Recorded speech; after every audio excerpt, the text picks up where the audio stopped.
Hello guys, अस्सलाम वालेकुम। आज की वीडियो में हम समझने जा रहे हैं what is meant bye flow chart. Flow chart क्या होता है भाई? पहले पहले हम स्टार्ट लिया था एल्गोरिथम से। एल्गोरिथम के अंदर ही हमने कहा किया था कि चार चीज़ें होती हैं, याद है अगर किसी को। पहले नंबर पे हमने कहा था कि नेचुरल लैंग्वेज, वो मैंने समझा दी। दूसरे नंबर नेचुरल लैंग्वेज में मैंने बता दिया था कि आप जैसे मैं अभी आपको समझा रहा हूँ उर्दू में, ये भी एक नेचुरल लैंग्वेज है।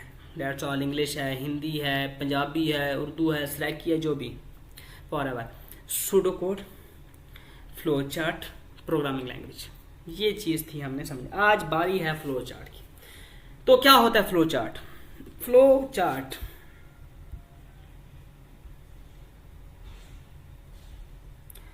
दो लफ्ज हैं, फ्लो चार्ट। अब अगर मैं कहूँ, ठीक है भाई, फ्लो चार्ट की बात तो हो गई। ये है फ्लो और ये है चार्ट। फ्लो होता है रास्ता, गुजरने का रास्ता, गुजरने की जगह फ्लो होता है। चार्ट एक होता है नक्शा, एक होता है देखना, एक जगह से चीज जा रही है, जिससे ऊपर से जा रही है वो फ्लो हो रहा है, जिस जगह से गुजर रही है वो चार्ट है। ठीक है, अब बात समझते हैं। Flow chart is a graphical representation of an algorithm. अब क्या एल्गोरिथम समझ जाने की जरूरत है नहीं, क्योंकि मैं प्रॉपर डिटेल्ड 10 से 12 मिनट की वीडियो बना चुका हूँ एल्गोरिथम के ऊपर। फ्लो चार्ट, जिसको अभी समझ नहीं आई कि एल्गोरिथम्स क्या होते हैं, तो वो मेरी पिछली वीडियो देखें एल्गोरिथम्स वाली, उनको समझ आ जाएगा कि what is meant by algorithms. So today our topic is flow chart. Flow chart क्या होता है? एक ग्राफिकल रिप्रेजेंटेशन होती है एल्गोरिथम की। उसके अंदर हम बहुत सी आपको हम सैम्पल्स यूज करेंगे, बहुत से स्ट्रक्चर यूज करेंगे, एरोज यूज करेंगे, वो आगे हम जाके समझते हैं क्या होता है। Programmer often use as a program planning tool to solve a problem.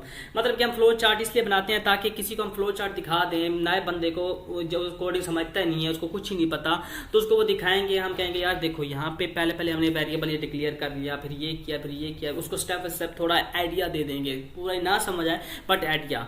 तो ये होता है बेसिकली इसलिए। It's makes use of symbol which are connected among them to indicate the flow of information and processing। ठीक हो गया। It shows logic of an algorithm, it emphasizes individual steps and their interconnection. अब इसकी हम interconnection करने के लिए सब कुछ, अब हम जाते हैं मेन थिंग के ऊपर। इसकी मेन जो चीज़ें हैं जो यूज होती हैं, वो फॉर एग्जांपल है बेसिक सिंबल्स यूज इन। पहले नंबर पे आता है टर्मिनल। टर्मिनल ओवल, ओवल का मतलब क्या होता है? जैसे होता है अंडा, egg. Oval symbol indicate start, stop and halt in a program logical flow. मतलब कि स्टार्ट करने के लिए, स्टॉप करने के लिए ये जो सिंबल यूज किया जाएगा, ये मैं सिंबल आपको दिखा देता हूँ। ये वाला सिंबल जो है ना, ओवल। ओवल नहीं याद रहता तो एग याद कर लो। एग अंडे की तरह का होता है। ये स्टार्ट और स्टार्ट स्टॉप करने के लिए यूज होता है। मतलब इसके अंदर हम क्या लिखते हैं, हमेशा ऐसे लिख देंगे स्टार्ट। ठीक हो गया, ये start, start stop. Input output के लिए हम करते हैं पैरालेलोग्राम। अब पैरालेलोग्राम जिसको मैथ समझ आती है, ये मैथ की शेप है। Data function input, programme instruction, tax, input and output. और ये हमारे पास है पैरालेलोग्राम, जो कि हमारे पास क्या आती है ये समझने के लिए कि इसके अंदर इनपुट या आउटपुट लिखेंगे। प्रोसेसिंग के लिए हम क्या करते हैं, रेक्टेंगल एक बॉक्स यूज करते हैं अरिथमेटिक इंस्ट्रक्शन के लिए।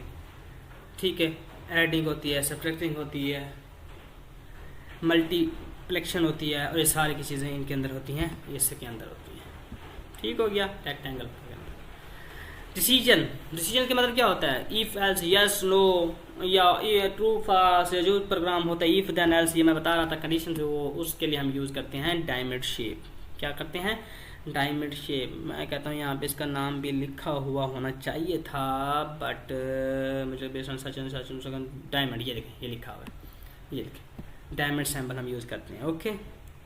Connectors, whenever flow chart becomes complex or it spread over more than one page, it is useful to use connectors to avoid any confusion। मतलब कनेक्टर्स यूज करते हैं, ये connector होता है।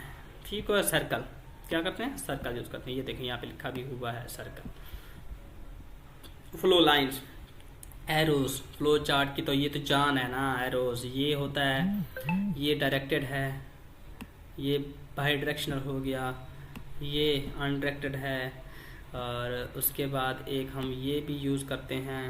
ठीक हो गया, मैं आपको एरो बता देता हूँ ना कौन कौन से यूज़ करते हैं। ये भी करते हैं, और उसके बाद ये डबल भी होता है, और हाँ ये ऐसा वाला भी होता है एक, ये डॉटेड वाला, ये डॉटेड डायरेक्टर भी होता है। तो सारे ये सैम्पल होते हैं। ठीक है, अब हम देखते हैं एक फ्लो चार्ट बनाना चाहते हैं। Draw a flow chart for a program that determine if the temperature degrees above और बिलो फ्रीजिंग।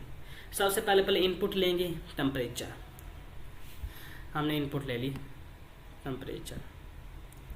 उसके अंदर दो चीज़ें उसने बताई। उसने कहा कि देखो समझने की कोशिश करो, टेम्परेचर डिग्रीज अबव और बिलो फ्रीजिंग। फ्रीजिंग अबव और बिलो क्या होती है? 32 से टेम्परेचर नीचे हो तो फ्रीजिंग होता है, और अबव हो तो फ्रीजिंग होता है। अब देखो हमने एक बात क्या की, बता दी कि अगर टेम्परेचर 32 से नीचे हो गया तब भी फ्रीजिंग कंडीशन है, 32 से ऊपर हो गया तब भी फ्रीजिंग है। मतलब इसका क्या हुआ, इन दो बातों को शायद आप लोग को अभी भी समझ ना आए तो मैं बता देता हूँ। जैसे ऐसे देखो, अगर 31 है देन फ्रीजिंग, 33 है देन फ्रीजिंग, समझ आई। 32 पे नॉर्मल होगा, प्रिंट बिलो फ्रीजिंग और अबव। अब देखो यहाँ से हमने स्टार्ट लिया, ये अगर रीड टेम्प ना लिखें, हम सिर्फ टेम्प लिख देना टेम्परेचर, तो फिर भी ठीक है। टेम्परेचर इज, अब क्या करना है, टेम्परेचर लेस देन 32, अगर है यस तो प्रिंट करा दो बिलो फ्रीजिंग, अगर temperature is less than 32 is no तो प्रिंट कर दो अबव फ्रीजिंग। हो गया। उसके बाद ये एंड, ये ओवल शेप यूज की हुई है, ये पैरेललोग्राम है, ये डायमंड है। ठीक हो गया, ये सारी की सारी चीज़ें। तो this is simple way of flow chart making. एक और हम बात समझ लेते हैं, एक और हम एग्जांपल से देखते हैं कि draw flow chart for a program that accepts a person initial bank balance followed by a sequence of numbers representing. ठीक है, हम पहले इनपुट में दो चीज़ें ले सकते हैं। क्या लेंगे, बैंक बैलेंस और ट्रांजेक्शन लेंगे, और उसके बाद बैलेंस क्या हो रहा है, प्लस ट्रांजेक्शन हो रहा है, तो फिर बैंक बैलेंस का तो क्या देखो, ये तो स्टार्ट किया, दो इनपुट्स लिए हुए हैं। ये देखो, अब ये समझने की कोशिश करो, ये दो इनपुट्स हैं, कितनी है, मैं रेड ले लेता हूँ यार, समझ ना आ रही हो शायद। तो ये देखो, ये दो हैं, ये दो इनपुट्स लिए हुई हैं, रीड बैलेंस और रीड ट्रांजेक्शन। दो, रीड को हटा भी तो बैलेंस ट्रांजेक्शन दो लिए। अब बैलेंस प्लस ट्रांजेक्शन करेंगे, then transaction is not equal to 0, तो रीड ट्रांजेक्शन पे जाओगे दोबारा, फिर नो होगा तो प्रिंट बैलेंस हो जाएगा। ठीक है, यस हुआ। अगर ट्रांजेक्शन इज नॉट इक्वल, तो ये जो ऑपरेटर है मैं इसे सारे समझा चुका हूँ, फिर भी आपको बता दी, ये इज नॉट इक्वल टू का ऑपरेटर यूज हुआ है। ठीक हो गया, और देन उसके बाद हम जाके प्रिंट बैलेंस करवा देंगे। तो सो गाइज, मैं उम्मीद करता हूँ आज की वीडियो में आपको मज़ा आया होगा। You enjoyed this video and learn more than you want. So please ऐसी मज़ेदार वीडियो कोडिंग को समझने के लिए, सिंपल वे में, इजी वे में समझने के लिए join our channel RFK programming fundamental. इंशाल्लाह ताला मिलते हैं नेक्स्ट वीडियो के अंदर। Please like our channel, subscribe our channel, comment on this and share more. Please मिलते हैं इंशाल्लाह नेक्स्ट वीडियो में। अल्लाह हाफिज़, अल्लाह ने के बान, फ़ी अमानिल्लाह।